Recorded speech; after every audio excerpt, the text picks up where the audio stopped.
It would not be wrong to argue that desire found expression mostly through visual means in the 19th century. As an Ottoman European city, Istanbul was not only an object of desire, but also reproduced the desire to look and be looked at, a condition of modern life in its own space. For this reason, the arrival of cinema in the city and the penetration of modernity into its fabric should be considered together. Nezih Erdoğan teaches film theory, film history, and storytelling at İstinye University, Istanbul. He has published articles and book chapters on Turkish popular cinema and early cinema in Turkey. He co-edited Shifting Landscapes, Film and Media in European Contexts. His book Sinemanın İstanbul'da İlk Yılları, Modernlik ve Seyir Maceraları, Early Years of Cinema in Istanbul, Adventures in Modernity and Spectatorship, was published in 2017. He co-edited with Ebru Kaya, Exploring Past Images in a Digital Age, Reinventing the Archive, out from Amsterdam University Press in 2023. It's great having you here, Nezih Erdoğan. Thanks for joining us today. Thank you for having me. And thanks for coming.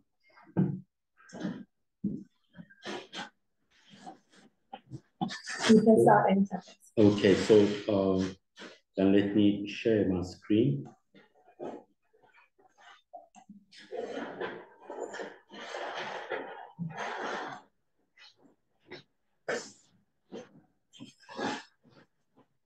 Okay, so I think it's okay, don't technical faults.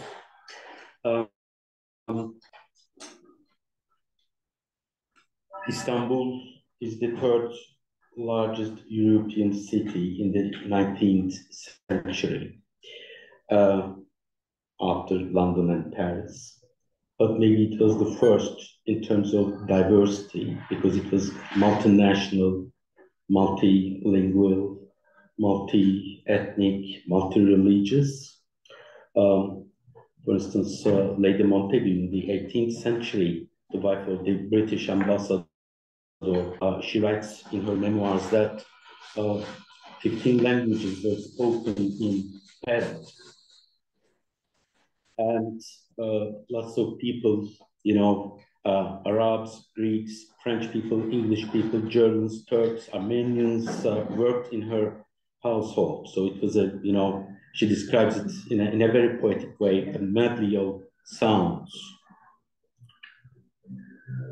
Alex Murray describes Istanbul as offering the greatest archive of encounters.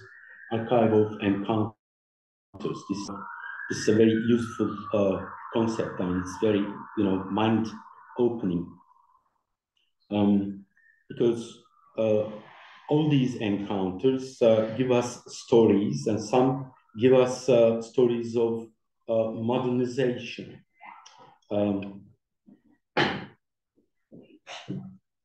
Orient Express exemplifies one of these encounters. It used to depart from London and then terminated Constantinople, bridging east and west, maybe. And one of the encounters, again, is an example of a story of modernization, which is the encounter of cinema and Istanbul. In 1896, a French post-impressionist painter, Henri Delawalle, he came to Istanbul from Paris together with his wife, Gabrielle. And he brought with him a device, a projector. And he, with the help of his Turkish friends, he was friends with Refik Halit Karay's elder brother, and he arranged screenings. So he actually started a film exhibition in Istanbul. So this is the ad he or his Turkish friends placed in newspapers at the time. As you can see, the ad is composed of 4 languages: Turkish, French, Greek, Armenian. And actually, if we read it carefully, it gives away, you know, lots of clues. such as there's emphasis on live photography, no mention of cinema because the term cinema was not very well established until then. And also, if you want to, advertise cinema, maybe you should give your audience, potential audience, something familiar. So the potential audience was already familiar with photography, but what kind of photography? Live photography. And the images, what's the difference? The images are life-size, and the exhibitors promised animated projections. So there's also a reference to Paris. So, Dallavella is promising a show which has agitated the whole of Paris, agitated or put Paris in a sort of frenzy. So when I'm watching the film, I know that I'm watching a film which has already been seen by the French audiences. So I'm on the same level with them, because Paris is the capital of the 19th century.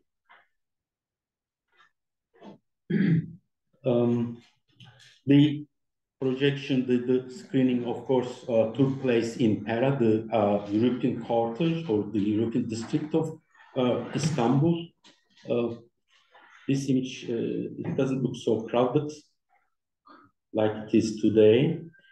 And so we have a map. Now the red line, it is Grand Rue de Pera or Cadde-i Kebir, or today İstiklal Avenue, and the purple shaded is Sponek Beer House or Brasserie. This is where the first screening took place. On the left-hand side, we have the yellow shaded area, Pera Palace, because the passengers of the Orient Express were transported from or transferred from Sirkeci State train station to Pera Palace. Actually, the hotel was built for that purpose only. 2 months later, Dallavella moved his business from Pera to Feyziye, Cafe Feyziye, which is in Şehirbaşı Direkler Arası. Less European, more Turkish, more Muslim, still a center of entertainment. Basically, as far as I know, there are two main areas of entertainment in Istanbul at that time, Pera and Şehzadebaşı Direkler Arası. And here we can see that it's the ad is only in Turkish, and here Dallavella made. Okay, got it. We got it. So am I supposed to edit? Yeah. Ruth has just joined the meeting as well. Yeah, because we've got 10 people online. But you can continue now. Okay. So Dallavella made a very smart move. Now there's a widely circulated narrative that innovations, technological innovations, for instance, they meet some sort of resistance in Turkey, which is the case with the printing machine arrived, centuries later. But that is not the case with cinema. Cinema received a very warm welcome in Turkey, and there are some several reasons for that. One of them might be that Dallavella was smart enough to advertise it as a Ramadan night entertainment. So people used to fast during the daytime, and when it was sunset, when the day broke, night broke, they had breakfast, and then they prayed, and then they went out to seek entertainment. And so it also suggests that entertainment and spirituality do not necessarily each other out. And that must be one of the reasons. So here we have a picture of Cafe Feyziye. from outside. And this illustration represents the director of that time. Nighttime, you can see women in çarşaf veiled, and the men, Turkish men, wearing fez, and they are seeking entertainment.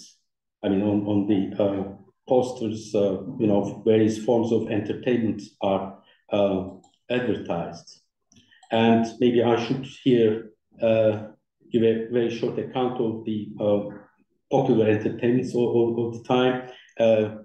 Orta Oyunu, a version of Commedia dell'arte, Meddah, a version of stand-up comedy, and Karagöz, a version of shadow play. These were very popular entertainments at that time, and now cinema is coming in, well, as a rival, because it's going to, replace some of them, particularly shadow play. Now we are going inside, and this is an illustration, which is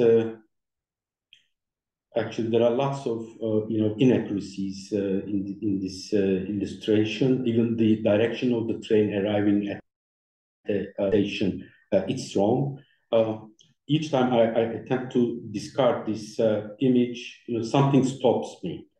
That there are two men in the audience who are not looking at the screen, but at the device, the projector. They are interested in the projector.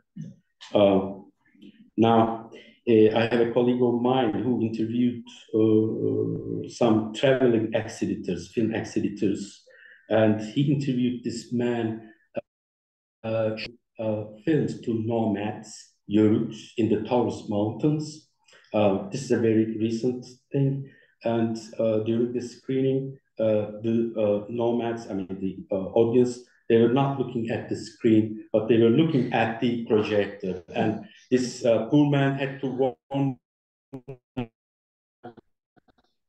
look at the screen, watch the film, don't look here, it's there, not here. But actually, I agree with them because, they want to see the whole thing. I mean, the screen, the light and the source of light, which is the projector. They want to see the whole thing. And I think it was Marx who emphasized or pointed to the fragmentation of labor and all those processes. So now we have just the film screen. That's all.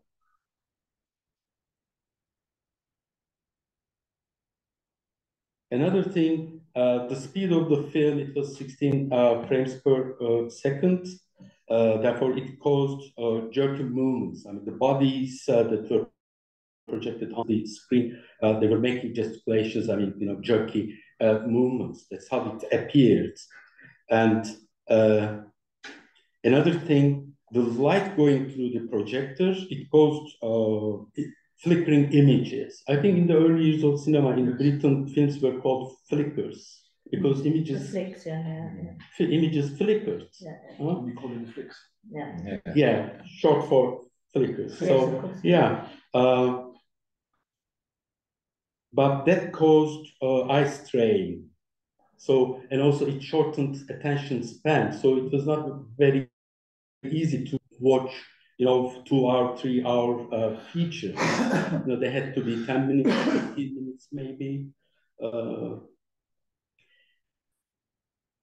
Let me go back to the body movements, jerky movements. Now, Ercüment Ekrem Talu, a very well-known writer, famous with his Araba Sevdası, the carriage affair, I guess. He was a young kid. He was present in the first screening at Sponek, and he describes this jerky movements like they were having an epileptic fit. Refik Halit Karay, another Turkish writer, he was present in the screening in Şehzadebaşı Direkler Arası, and he made a step further, and he said it was alla franca fluttering, or spasm Western or European style spasm. They were having a spasm, but it was a spasm imported from Europe. But he makes another point, an observation that the audience also appropriated these jerking movements. And when the screening was over, they were walking outside with, jerking movements. I mean, gesticulating. And when they went out into the street, the people waiting out in the streets for the next screening, they were surprised to see these people. I mean, who are they? What are they doing? Why are they walking like this? This I find also very interesting. Tonganing, film historian, he describes the initial experience of the early audience, film viewers, with the term astonishment, because now the early film viewers, when they looked at the screen, the first thing they saw was that still image, like a photograph. Then the operator began to crank the projector, and then the image suddenly began to move.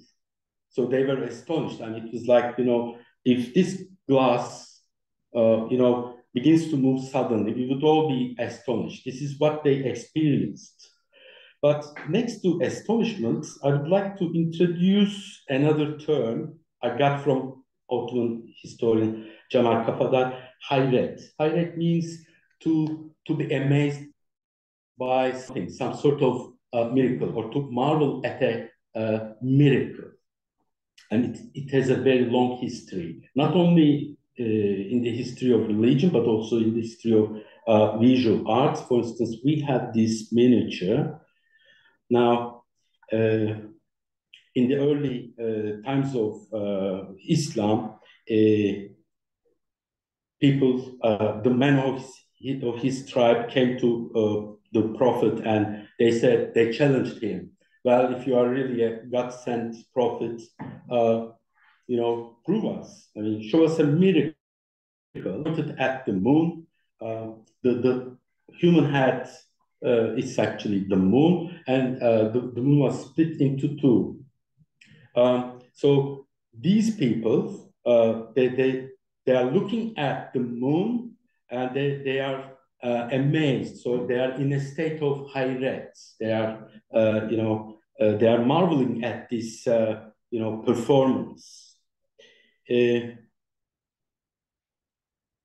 This young man is biting his finger because in the tradition of visual arts, the index finger is also the finger of hayret, hayret finger. I mean, if you are amazed by some miracle, then you bite your finger, your hayret finger. Actually, this is an expression we still have in Turkish. Parmak ısırttı. The football player scored 3 goals, making his fans bite their fingers, for instance, is an example. So I'm using this, I'm carrying this hayret coined by Cemal Kapadar, carrying this over to cinema, because Cemal Kapadar suggests this in the context, how should I put it? We must begin to consider Ottoman way of seeing by discussing or by examining what hayret is. So I take that as an invitation and use it in the context of cinema. So this man goes to the cinema, and what he sees, of course, is now not a religious miracle, but a technological miracle. And he's marveling at the moving images that he sees on the screen.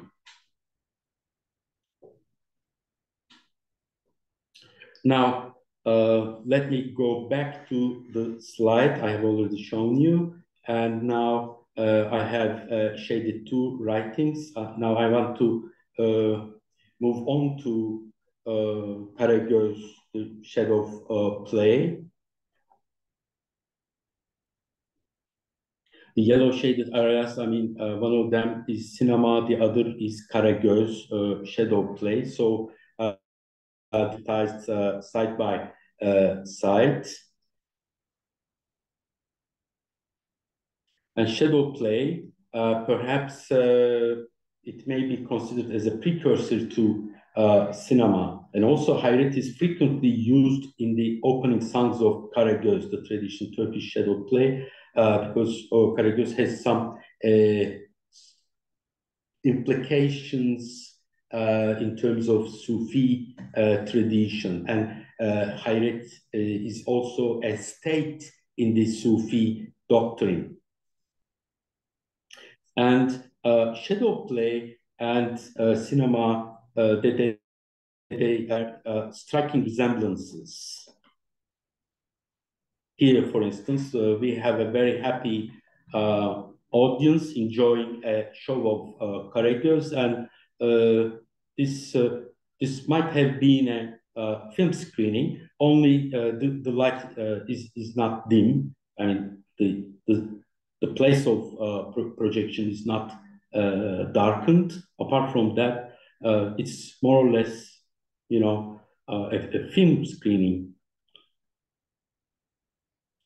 But of course, Karagöz, I mean, this was a threat from cinema.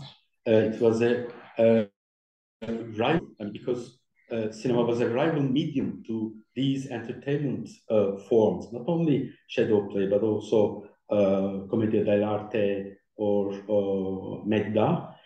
So Karagöz responded immediately, and in the play The Gardener, Karagöz goes to the movies, and at some point, you know, he begins to daydream. I mean, his eyes are closed, and then when he, you know, comes to his senses, he sees a house on fire, and he, you know, makes an attempt to put it out, but then he destroys the show, tears the screen. Actually, at the end of each Karagöz play, Karagöz destroys, tears the curtain or screen. It's a sort of Brechtian alienation effect, actually, but this time he tears the film screen.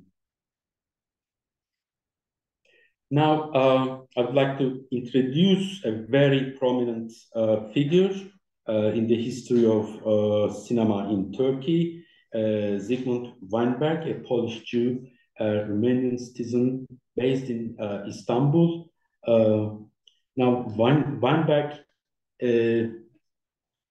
when cinema came, or when Henri Dallavelle started his screenings, Dallavelle was a representative of Pathé. He was selling, he had a shop. He actually he had two shops in Grand Rue de Pera, and he was selling photographic equipment and raw films.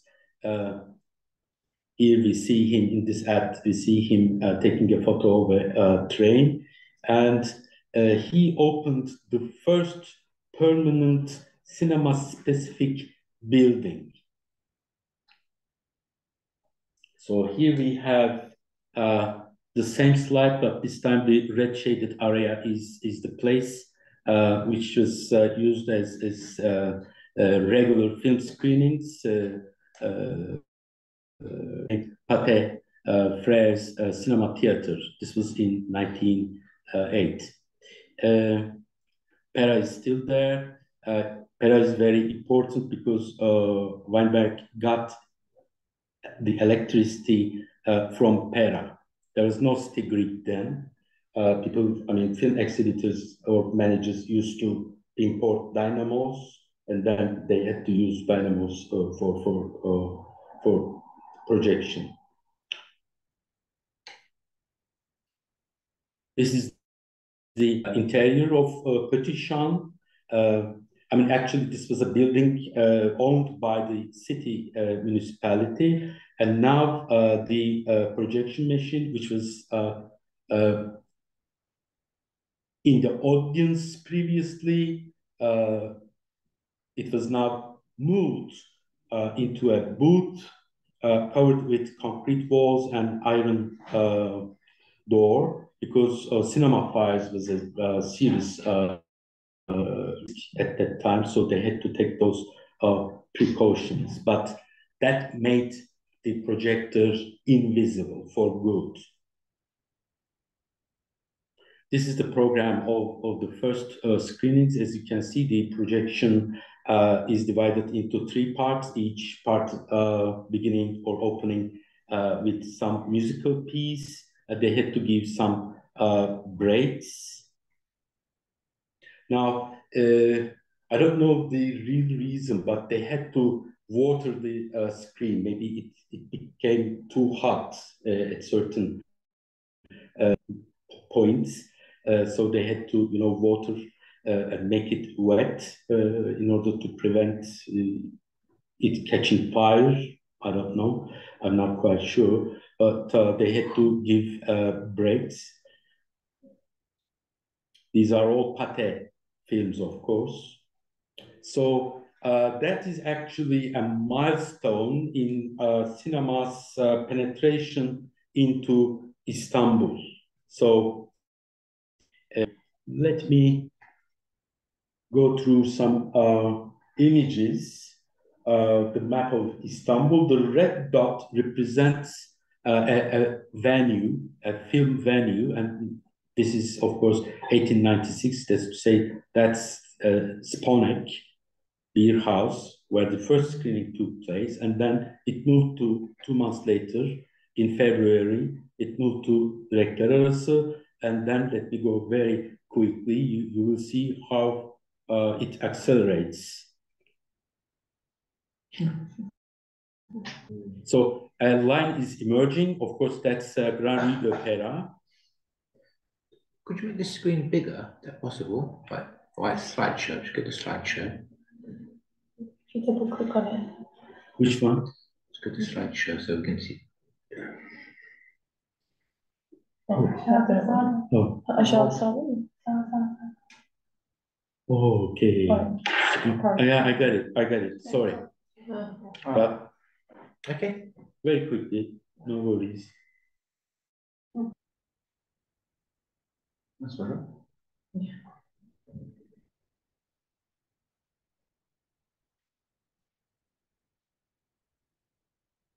And you must remember that this was a time of ongoing wars. Ottoman Empire went bankrupt.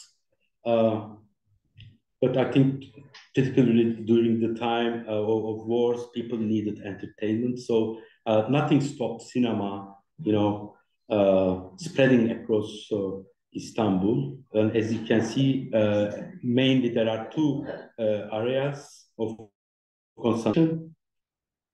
And now it is 1920. Istanbul is occupied by the British, the French, and the Italians.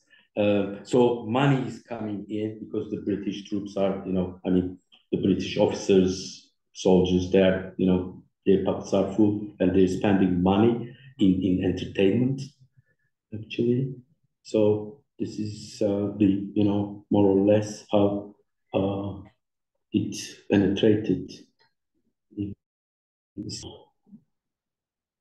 Okay, now at some point, all these technological innovations, they wore out. There is a period of novelty, and that period is over. So when that period is over, Hayret is no longer an issue, an experience worthy of, considering. How shall I put it? The audiences were no longer impressed by the moving images. It didn't appear like a miracle to them, a technological miracle. to them because they were used to it. So in the film culture, there is a transition from hayret to verisimilitude. By verisimilitude, I mean that there is a demand for realism. The newspapers, particularly, they voiced this demand. They were, for instance, if a film is realistic, if a film can deceive us into its reality, then it's successful. Then it has achieved something in artistic terms. So that's in cinematic terms, it's called suspension of disbelief, and verisimilitude was measured with action. So I have two pieces. The first one, I think it's they made it up, I guess, because it tells the story of an old playboy. He goes to this film, The Gypsy, and falls for the girl, the character, and then he tells his friend that I'm going to, after the film is over, I'm going to wait for her and then invite her to dinner. It's another way of saying that the film was so successful. It was, very realistic in that terms. A few days later, actually, it explains it all. A show becomes perfect only it makes the audience believe that it is really happening. But this is a transition from hayret to verisimilitude. Another thing is now the more realistic the films become,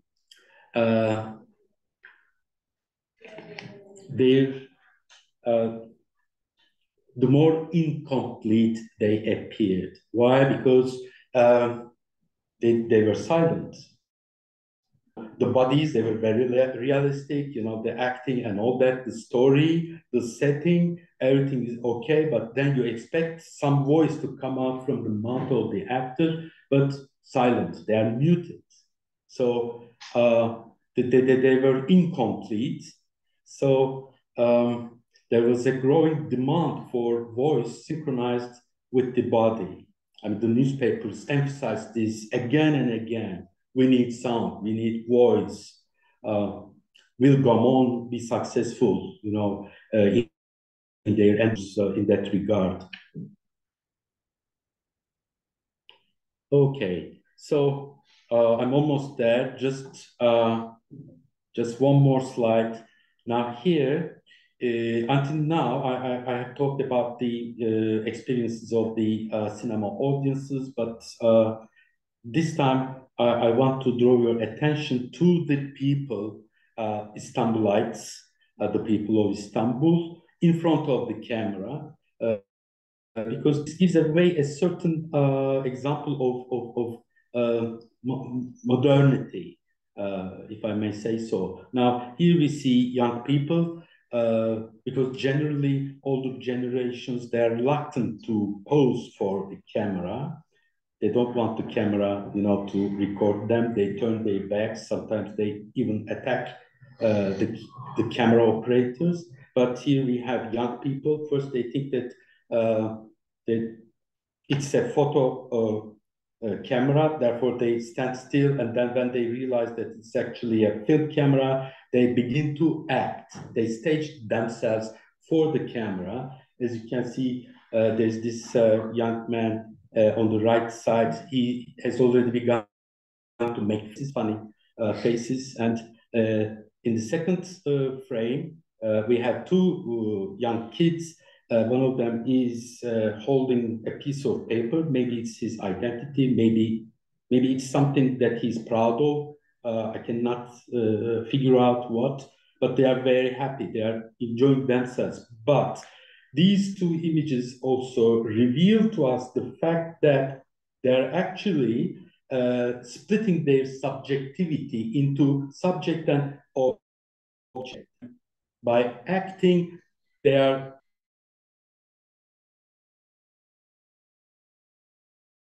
subject of what they're doing, yet they are presenting themselves as a visual object to the camera. So there's this, slight moment of alienation, which I think gives us a moment of modernization. I mean, this is a milestone. The humans of Istanbul, even, they are changing for good. So that's it. Thank you for your patience. I mean, cinema venues, the names of the after the decline of the Ottoman Empire, the names of the cinemas, due to rising nationalism, they changed. Ankara, by the establishment of the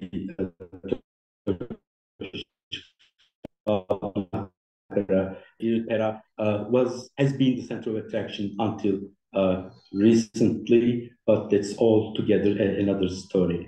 Thank you. I'm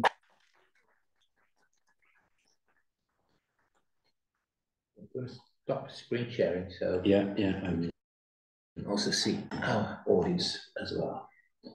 All right. So thank you to our speaker, most informed. If anybody on the audience online wishes to ask a question or have comments, please step forward. You can either raise your hand or just jump in. Feel free.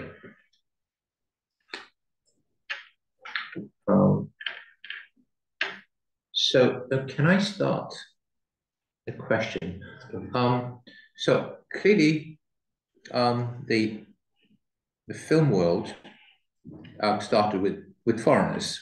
So Henry della Velle was the first.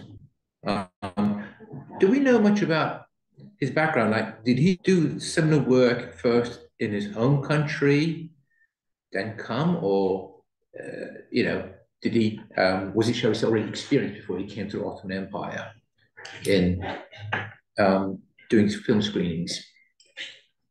That's very important to me, but unfortunately, I have no evidence, no documents in that regard. What we know is he was a very well-known painter, actually. He was a friend of Gauguin and his contemporaries. And also we know that after Istanbul, at some point he left Istanbul for Salonika, and he continued projections in Salonika. So that's all I know. But there is no evidence showing that he started this business in Paris, back in Paris. Right. He was from Paris, for sure, right?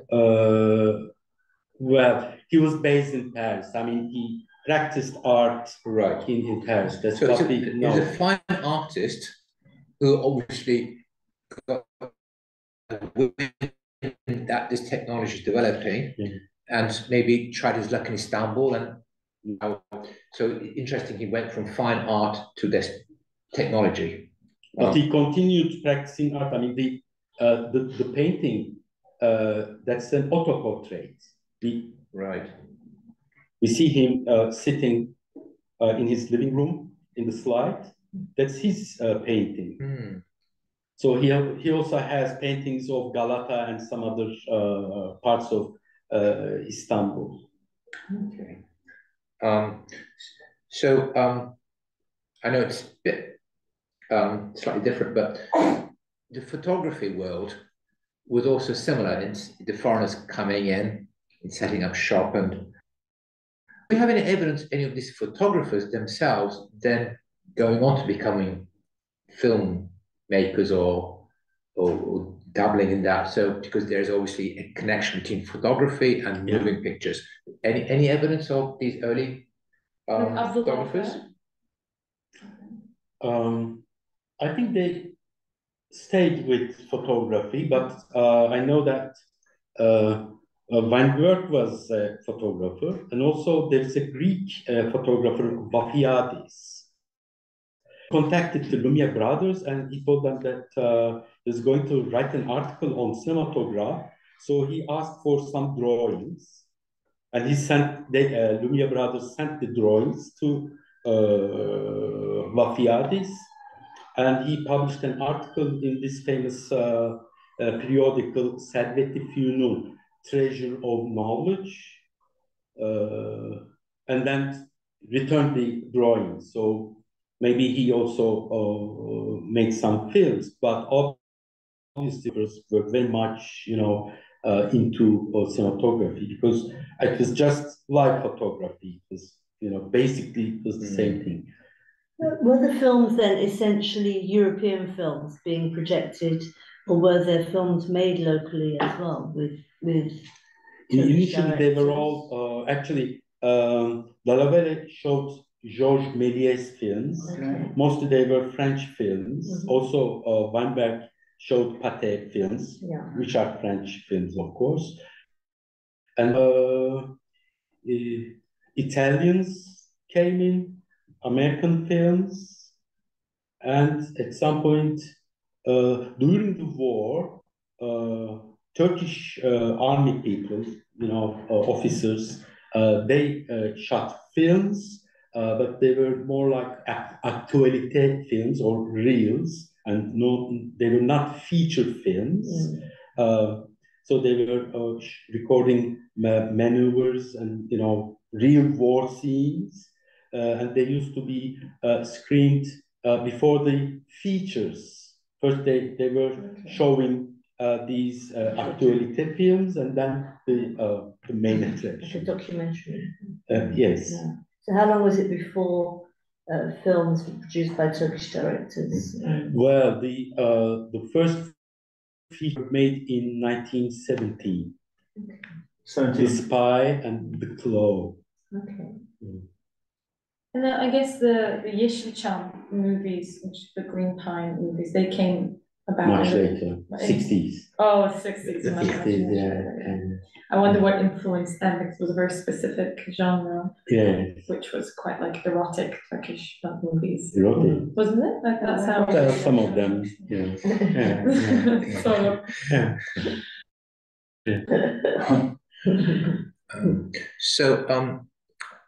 there was the Russians occupied San Stefano, Yeshike, and they put a big monument and a church there, and I believe one of the early Turkish military people had their own film department, like a propaganda thing, and I believe they filmed the dynamiting of this big tower monument. But I think I also believe a lot of these early films have been lost to history as well. So is there like an archive set? I mean, all this military material, has it been stored someplace, or is it, shall we say, not well preserved? Do you know much about some of them are, first of all, I'm very much impressed by your knowledge of Turkish film history, because there is an ongoing debate around that monument, the Russian monument, because early film historians that they used to, argue that it was the very first Turkish film, the demolishing of the San Stefano monument. And I think there's a church beside it as well. I think that also got destroyed, I believe. I'm afraid so. Yeah. I'm afraid so. Yeah. Now, some of the films were lost. There was a fire in 1959, the year I was born, and many films were stored in some municipality storage, and many of the films, and I'm afraid the San Stefano film included, they were lost. But many films, those actuated films, documentaries, they were kept by the army, and also now the Ministry of Culture has an online site now, and they made their archives available. Film Mirasım heritage. Okay. I mean, all the films are now being scanned in Ankara in the film department, and then they are being uploaded. So also there is another archive in Istanbul, Mimar Sinan University. They have a huge library, military films as well. They are a member of FIAF, but they are a bit obscure. We don't know much about their databases, their inventory. But they have many of the they have many military films, but they're being a bit Cagey. yes, yes, that's the word. Well, if it's military material, perhaps understandable because it's. But I mean, historically, it's fascinating that actual real war footage was shot in Turkey before similar stuff was done in the West. So in some ways, perhaps they were like pioneers. War footage. I mean, this is technically so complicated and so challenging. So, or was it real war footage, or was it reconstruction of that war? I mean, do we know just how genuine that war footage was? Are you still referring to the San Stefano? No. Just the general military photography, like the documentaries. You mentioned they were shooting actual maneuvers and actual battles and stuff like that. Or have I understood? Oh, I see what you mean. Sorry. Yeah. Well, it's a mixture of that. I mean, many scenes they are made up. Right. You know what? Recently, I watched this documentary, Atatürk coming to Izmit, along with Halide Edip and some other dignitaries.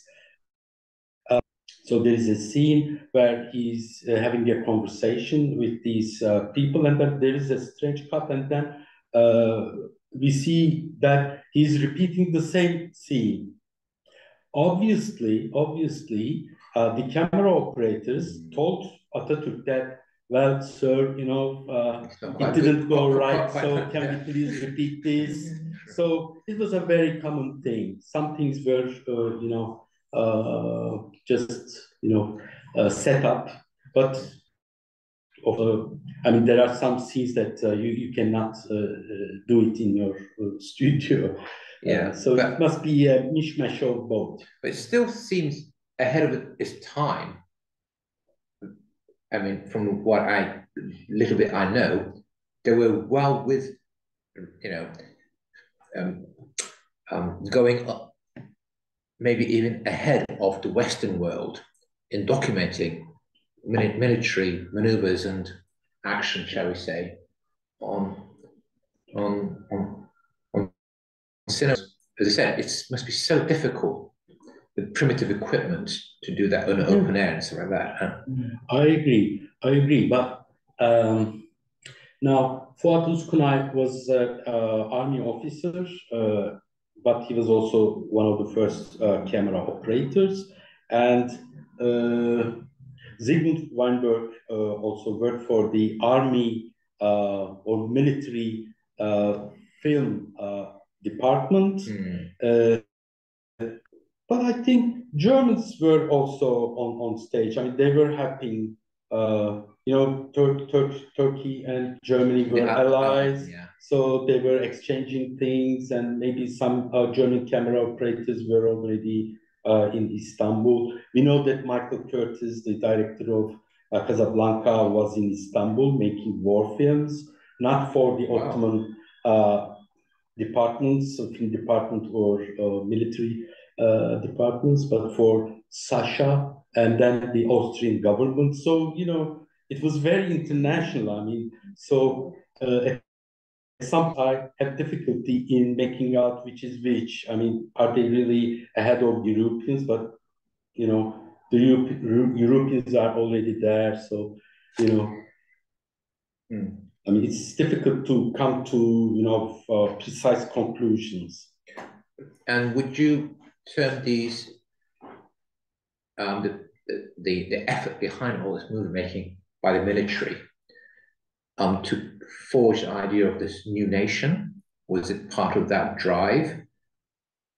I mean, was it military propaganda? Was it more military basically? Mhm. Did you do military stuff, or was there like a bigger vision of this is how we forge a new nation type stuff? If you understand the question. Yeah. Now we know that Talat Pasha, a Union and Progress Party member, I mean, a comrade of Enver Pasha, he said we supported cinema because we want to popularize the war. So I'm not quite sure if they had a notion of a new nation. I mean, because they were still, Ottoman officers or Ottoman pashas, So I don't think that they would go for a new nation. But until the end of the First World War, all these people were trying to use cinema as a tool for propaganda to make popular something normal to be acceptable by the people. But by the end of the First World War, the Union and Progress Party members had to flee the country, and then the nationalist movements began. I mean, led by Atatürk, and then people began to make films, and also the military maneuvers and for instance, in a battle, they were all filmed and shown in Istanbul cinemas. Even though Istanbul was occupied, they were able to show these films. Right, interesting. Yeah. So they were in a way more or less in favor of a new notion of, nation, Turkish nation. The pamphlet you showed us was advertised in like Ottoman, Turkish, Greek, and Armenian. Yeah. Did it later change when the advertising was more just in Turkish? Like, did they actually take the minority languages away from? Now, in 1929, there was this campaign, you citizens speak Turkish. So, it was very difficult for the, even the Kurdish people to, speak in their own languages. And even the names of the cinema venues were changed. So Istanbul was never the same. I mean, that multinational, multi-ethnic Istanbul was never the same. So when the talkies started in the 20s, how difficult? 30s. Or 30s, okay. So how was it for them to dub the sound, or was it done elsewhere? So if the film was coming from France or from Europe, or was it dubbed, was it in French anyway, and then it was just subtitled in Turkish, or did they actually dub the film in Turkish? French was still a very popular language, even in the early Republican era. So films that were exhibited in Istanbul, they were not dubbed. I mean, they were mostly released in French because people spoke even Turkish. It was educated Turks that they spoke French, but in the provincial areas it was a difficulty because the local people that they were complaining about that and pushing hard. We want films in Turkish, so they had to actually Nazım Hikmet is a director of post dubbing. He was not only a poet, but also Nazım is poets. So he worked as a director of dubbing. He's doing this business for a long time. Now, the first Turkish talkies, there were also international films. Muhsin Ertuğrul made this film in the streets of Istanbul. It's actually a kind of co-production, Turkish-Greek co-production, and there are lots of songs, dialogues in the film, and the studio work was done in Paris, as far as I can remember. So I mean, they had the technology, but if it was a very, complicated thing, I mean, a musical needs, some extra technical skill. So they went to Paris to complete the whole thing. Okay. And was it expensive for the cinema? Was it expensive for the man on the street to go to the cinema? I mean, making a film or no, buying tickets? Actually buying the tickets. Buying tickets, no, not really. Not really. So it couldn't, everybody could afford to go. More or less. Yeah. But of whenever the government was in need of money, they put some extra tax on ticket prices. Yeah. We have a question from Michael Riccioli online. Were there any technical accidents or fires during projections? I'm referring here to the bizarre fire during an annual event in Paris on the 4th of May, 1897, raising money for charities. The mechanisms used to run on ether and oxygen. Yeah. So did similar disasters happen in Istanbul or elsewhere? No. There is one a very tragic one. In Istanbul, I mean, Istanbul is famous with its fires also. So before the coming of cinema, the government had already hired a Hungarian person, head of fire department, Szechenyi Pasha. So he came from Hungary to Istanbul to sort out the business. And so, for instance, Zygmunt Weinberg's Pate cinema, I mean, there were lots of regulations one had to, be careful about, like you will not smoke in the projection booth, and you will keep 2 buckets full of water, and you will keep the film reels in a closet, stuff like that. So they were very careful about these, and they were, assuring the audience in the adverts. They were assuring the audience that, you're safe, there's nothing to be scared of and all that. But there is one incident in Istanbul and another in Izmir. The fire in Istanbul is not in a cinema venue, but in İzzet Pasha, in his house, Konak. It's amazing to see that some people installed cinema equipment in their homes, like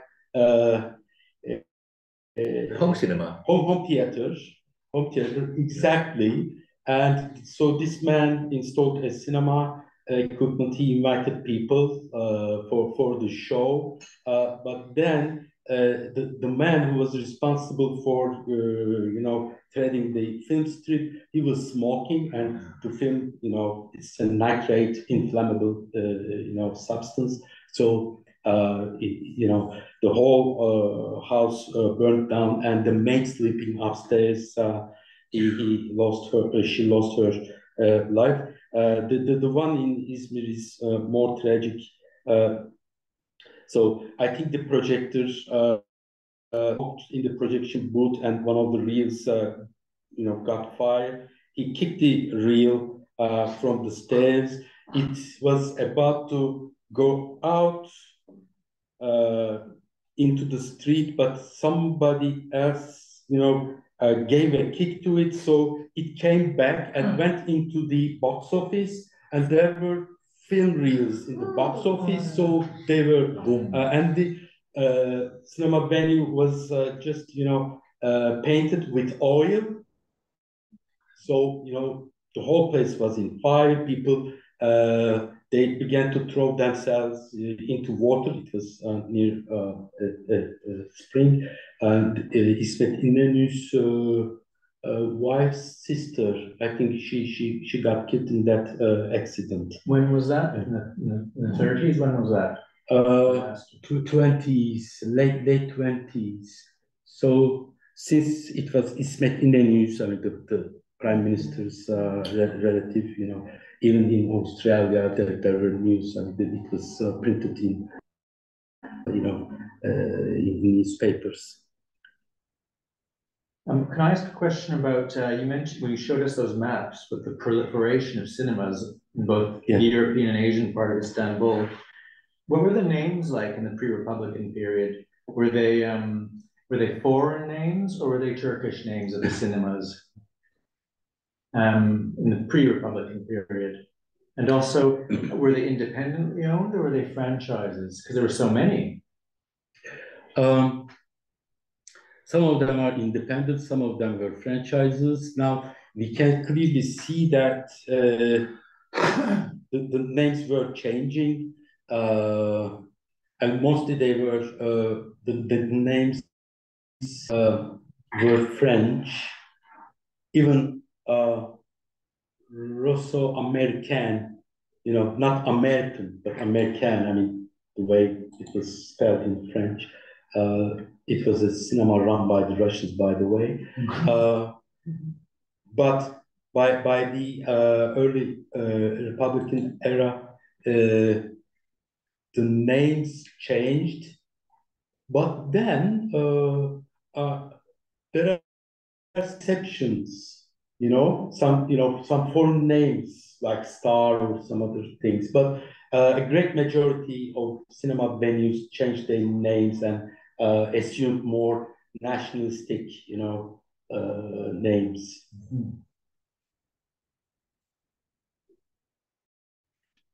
Do we have any further questions from our friends on Zoom? Please step forward and you can unmute yourself as well if you want to speak up.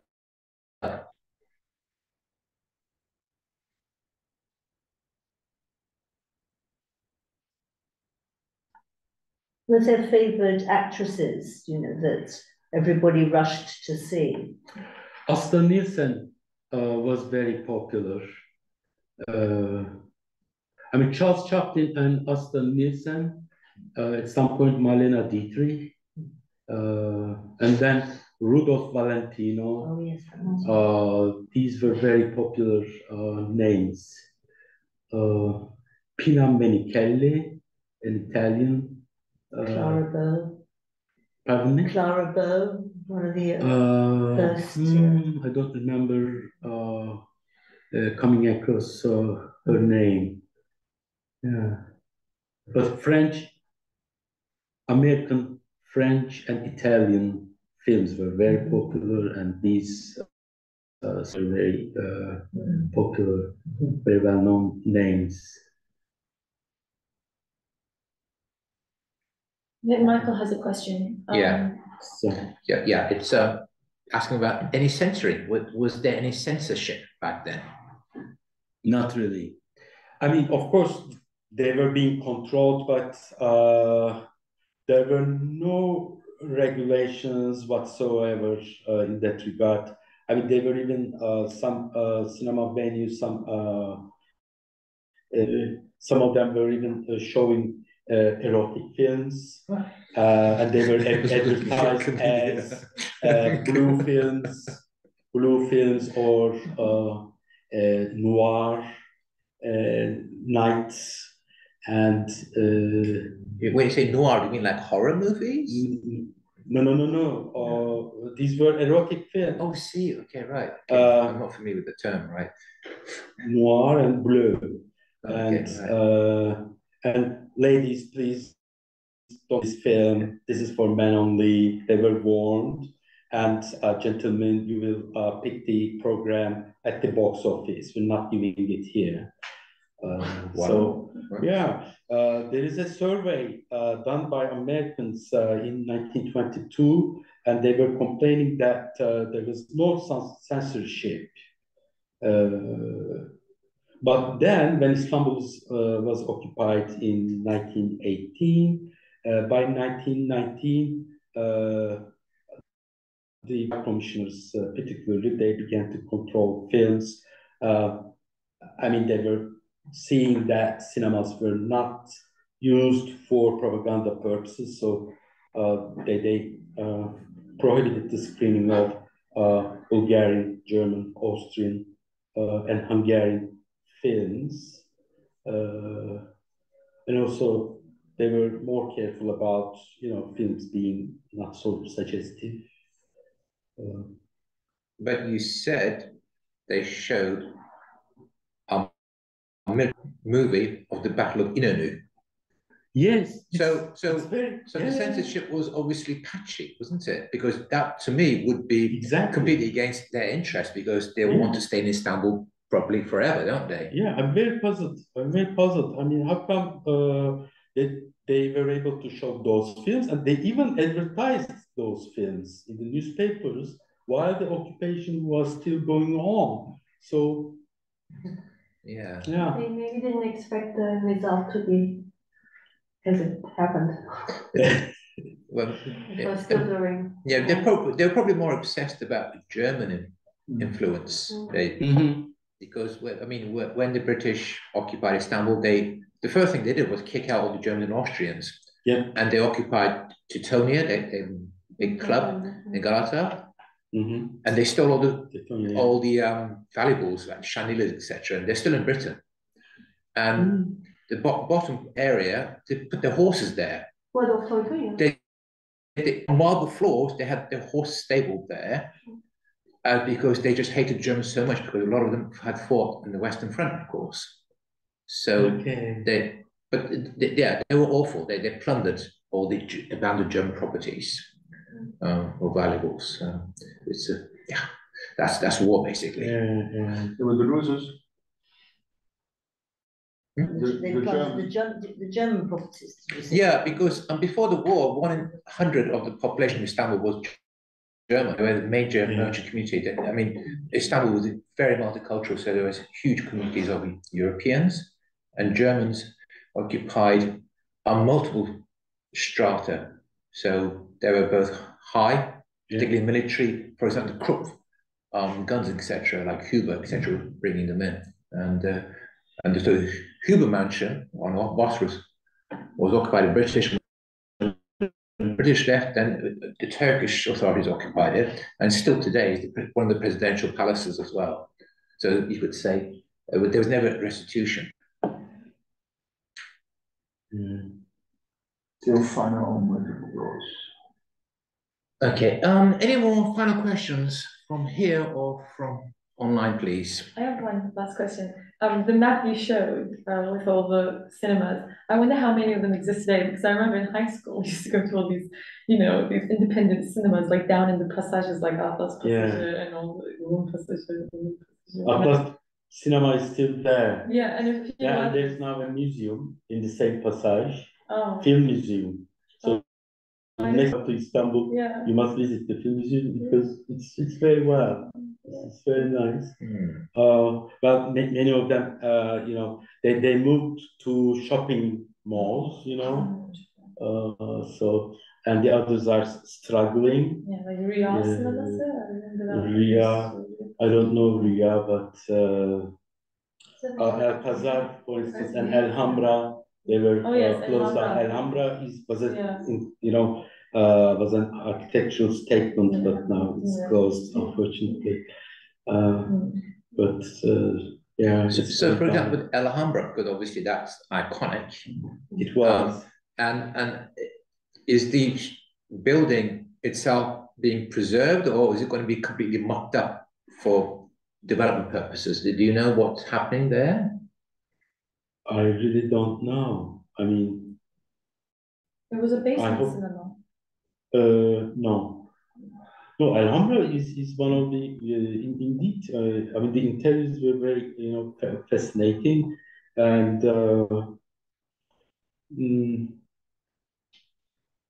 I really don't know.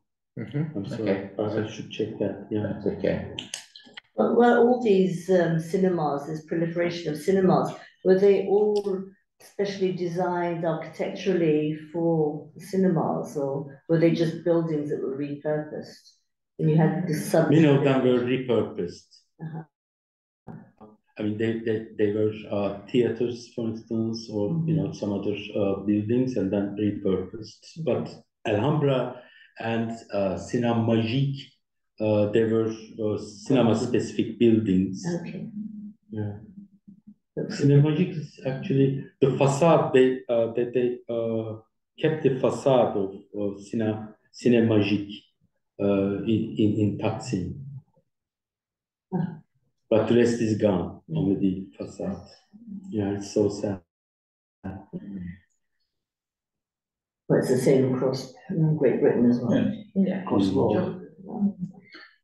So, will you be publishing a book on this? I have already published a book in Turkish, but now I have also published a few articles in English.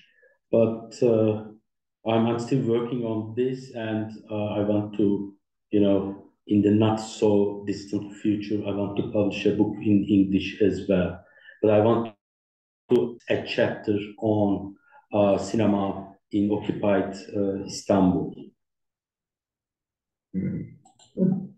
So, when Istanbul was occupied, was there film being shot in Istanbul, or was it just films being brought in, foreign films being brought in? Oh. Was there any home? Was there still a surviving domestic film production audience? Yes. So the Auction authorities allowed for film to be produced in Istanbul? Yes. Okay. Yes, exactly. Yeah. And what type of movies were these? What type of films were they? I mean, can we characterize them, or was this just continuation of the earlier mixture of themes? Now, the Bijan Efendi films were very popular. Bijan Efendi, it's very much inspired by Charles Chaplin. I mean, Charlot, and there are some Bijan Efendi films by the way, by the War Veterans Association. It's very interesting that war veterans were into film business. They were making films. They were also filming the maneuvers and battles and wars, and and also managing cinemas. So these old soldiers found new professions in the film business, both Yes. in front of the camera and behind the camera, and managing movie theaters as well. Yeah, as I told earlier, Fuat İzpınar was a former officer, and then he, reinvented himself as a camera operator. He worked with Nazım Hikmet, for instance. They made some films together, and then he made both features and actuality films. And you can see that on the website you mentioned. Some of them, yes. Right. Yes. Well, I presume they're still adding more material. I hope so, yes. Yeah. They're still working on it. There must be thousands of movies that are already on the website. It must be a mixture of short segments and also longer things as well. Yeah, but YouTube is also a treasure. I mean, you can also always visit YouTube and find some very old Turkish films. It looks like interesting. Film studies is very healthy in Turkey. There seems to be a lot of interest and a lot of effort being put to digitally preserve this. So it's even though a lot has been lost in the past, they seem to have now made amends and celebrating the fact that they were very productive so early on. Yeah. And in some ways, perhaps it's sad to see today's world, presumably very few movies are shot for the cinema purposes, because it's now probably completely gone to TV and internet. I mean, does Yeşilçam even exist today? I mean, is there anything left of that? You can access many Yeşilçam films on YouTube. Also, the tradition of Yeşilçam can be traced in Turkish television series. I mean, it survives in those series. And Turkey is the third television series exporter after America and Britain. Yes. Bollywood, no? And all our Indian friends adore Turkish series. They're all Series, watching yeah. Turkish series. everybody's Yeah. watching. Great. So serious money earner. It brings a lot of money in. It Yeah. seems so. Okay. I'm How long intrigued. was the occupation for? 2 years, no? No, 5 years. Or 5 years? So it's Between very short. 1918 to So it was a very 1923. short period. So, Well, 5 years, Who knows? You know, if you're there, in the not if scale you're of there. things. yeah, In the it's scale not of 100 years In the like. scale of, take a Yeah, look at yeah, the Russians. yeah. So Okay. 5 years is nothing. I don't think it impacted much, did it? I mean, it depends on how you define Which impact. side you're looking at. Well, not as much as the Ottoman Empire, you know. I mean, the Ocean ended the whole 600-year Ottoman Empire. Yes, I understand, but 5 years, what can you do in 5 years? Not much. Ataturk did a lot in 23 years, huh? But it ended one of the longest reigning families, because the Ottoman never changed the family. It was always the same family. It was not like the Egyptian dynasty had so many different ones. Yeah, It was always the the same Romans, yeah. family. So it ended a very long period of unbroken rule by a single family.